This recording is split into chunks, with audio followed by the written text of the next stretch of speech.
students, today we will learn an important concept about chemistry, the mixtures.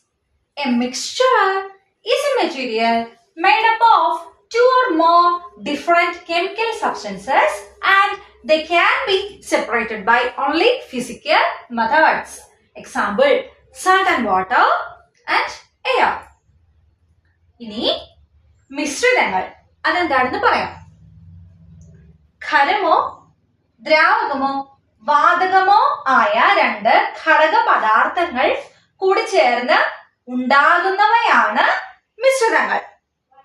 മിശ്രിതങ്ങളിലെ ഘടക പദാർത്ഥങ്ങളെ നമുക്ക് എളുപ്പത്തിൽ വേർതിരിക്കാൻ കഴിയും. ഇനി ഉദാഹരണങ്ങളാണ് ഉപ്പുലായനി, പിന്നെ അതുപോലെ വായു. Then we move the classification of mixture. The mixtures are mainly classified into two types, homogeneous and heterogeneous. ഇനി നമുക്ക് ഇത് എന്തൊക്കെയാണെന്ന് പറഞ്ഞു നോക്കാം. Homogeneous mixture. Homo means same. The mixtures in the components have a uniform distribution throughout the mixture.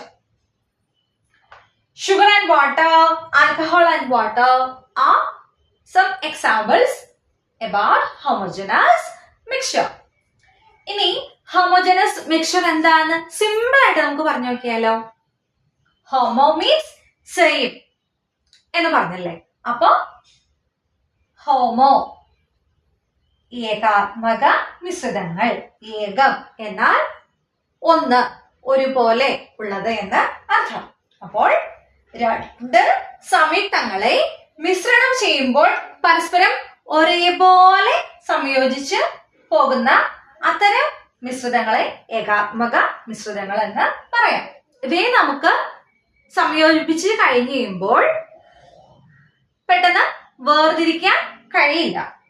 Example എന്തൊക്കെയാണ്? ഉദാഹരണങ്ങൾ പറഞ്ഞു നോക്കിയാലോ. പഞ്ചസാര, വെള്ളം, ആൽക്കഹോൾ, ജലം, മിശ്രിതം. അപ്പോ ഈ ഭാഗം വളരെ സിമ്പിൾ ആയിട്ട് മനസ്സിലായില്ലേ?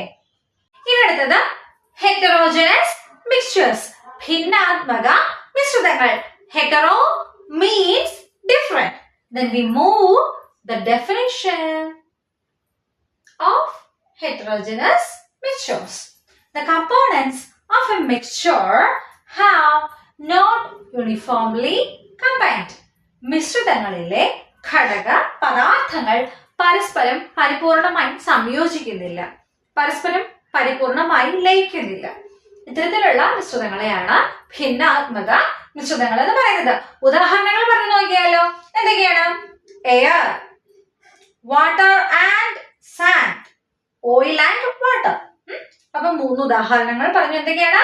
വായു, വെള്ളം, മണൽ മിശ്രിതം, പിന്നെ എണ്ണയും ജലവും. അപ്പൊ ഇത് വളരെ സിമ്പിൾ ആയിട്ടൊരു ഭാഗമാണ്, മനസ്സിലായില്ലേ?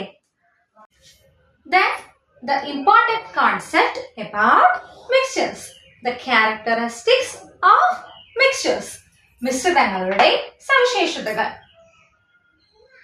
ഓക്കെ, നമുക്കിപ്പോ പറഞ്ഞു നോക്കിയാലോ. The substances in a mixture can be only separated by physical methods. മിശ്രിതങ്ങളിലെ ഘടക പദാർത്ഥങ്ങളെ വേർതിരിക്കാൻ ശാസ്ത്രീയ പരിശോധനകളാണ് ഉപയോഗിക്കുന്നത്. There is no energy change happened a mixture is formed. ഒരു മിശ്രിത രൂപീകരണ സമയത്ത് ഊർജ്ജമാറ്റങ്ങൾ നടക്കുന്നില്ല. ഇനി അടുത്തത് the substances in a mixture they should keep their properties separately. മിശ്രിതങ്ങളിലെ ഘടക പദാർത്ഥങ്ങൾ അവയുടെ സവിശേഷതകൾ പ്രത്യേക നില നിർത്തുന്നവ ആണ്. ഇനി അടുത്തത് there is no chemical changes takes place.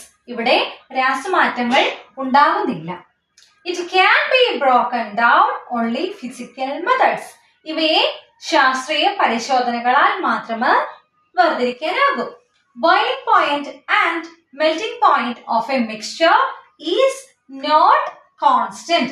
ഒരു മിശ്രിതത്തിന്റെ തിളനിലയും ദ്രവണാങ്കവും സ്ഥിരമല്ല, അവയ്ക്ക് മാറ്റങ്ങളൊക്കെ സംഭവിക്കും. ഇനി mixtures can exist in states of matter. മിശ്രിതങ്ങൾ പദാർത്ഥത്തിന്റെ വിവിധ അവസ്ഥകളിൽ നിലനിൽക്കും. അതായത് പദാർത്ഥത്തിന്റെ വിവിധ അവസ്ഥകൾ എന്താണ്? ഖരം, ദ്രാവകം, വാതകം. അപ്പൊ അങ്ങനെ വിവിധ അവസ്ഥകളിൽ നിലനിൽക്കും. ഇനി അടുത്തത് മിക്സ്ചേഴ്സ് ആർ ഹോമോജനസ് ആൻഡ് ഹെറ്ററോജനസ്. ഇത് നമ്മൾ ആദ്യം പറഞ്ഞത് തന്നെയാണ്. മിശ്രിതങ്ങൾ അവയെ പൊതുവെ ഏകാത്മക മിശ്രിതങ്ങളെന്നും ഭിന്നാത്മക മിശ്രിതങ്ങളെന്നും പറയാം. അപ്പോ ഈ ഭാഗത്ത് മൊത്തം ക്യാരക്ടറിസ്റ്റിക്സ് അതായത് പ്രോപ്പർട്ടീസ് ആണ് പറഞ്ഞത്, സവിശേഷതകൾ. അപ്പോ ഈ ഭാഗങ്ങളെല്ലാം മനസ്സിലായല്ലോ.